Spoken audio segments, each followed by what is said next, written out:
મજા સ્વભાવવાળું આ ઘેર તો ખમાશે એનાથી હવાઈ ભગવાન રાખશે ચમ કે અમના વિચાર હારા છે જેનો વિચાર હારો હોય ને સ્વભાવવાળું અહીંયા ભગવાન હાજર રહે અમને કોઈ લાખો વિડીયો બનેલો છે પણ એનો એક વિડીયો એવું ખરાબ જેવું કોઈ શબ્દ ન હોય એટલે એને તો ભગવાન હાલે છે પણ કોઈ કોમના વિડીયોમાંથી જેનો જાણવા જેવું હોય અને જે મગજમાં રાખે અમુક વસ્તુ જોઈના જેવી છે સ્વભાવવાળું કોઈ જોયા ખાતર વિડીયો નહીં પાછું પછી આ કોને વભળું ના કોને ગાઢી નાખવું એ કોઈ મેળ ન આવે પછી હમણાં ભુવાજી ના ધુનાક મળદની માતા છું એટલે 7 વાગે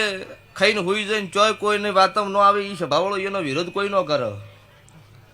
પણ જે માર્કેટમાં પત્તું ચાલતું હોય એમના હો વિરોધી પાકી પણ હું દીવો તમારો હાજર હોય ને હો શું બહી પાકી તોય જમ જમ જમ તમારો દુશ્મન પાકે એમ તમારી ચડતી કળા ના રાખું હું તમારી માતાનો કહેવરો આવું મારા દેવોના ભગવાન બોલું છું તે અત્યારે ખમાશે ને ખમાજ કુશું અત્યારે વિદેશમાં તમારો વિડીયો વસ્તી જોવો છો પણ જીનદાડો છે ભવાળો વેળા લૂંટી ગયેલી હોય કોઈ ઘરમાં ખાવા દોડો ન હોય નીંદાડો ખમાકું નીંદાડો રચાવું હું માતા કહેવરો છે ભવાળું તો ઈંદાડો એને હાથ ઝાલ્યો હશે તાર જેવી વેળા હશે તો આ મઢનું દેરું જોવાનો અને જેટલા લાયા એ હજુ આ માતા જોડે જેટલા લઈ જવાના એ એનો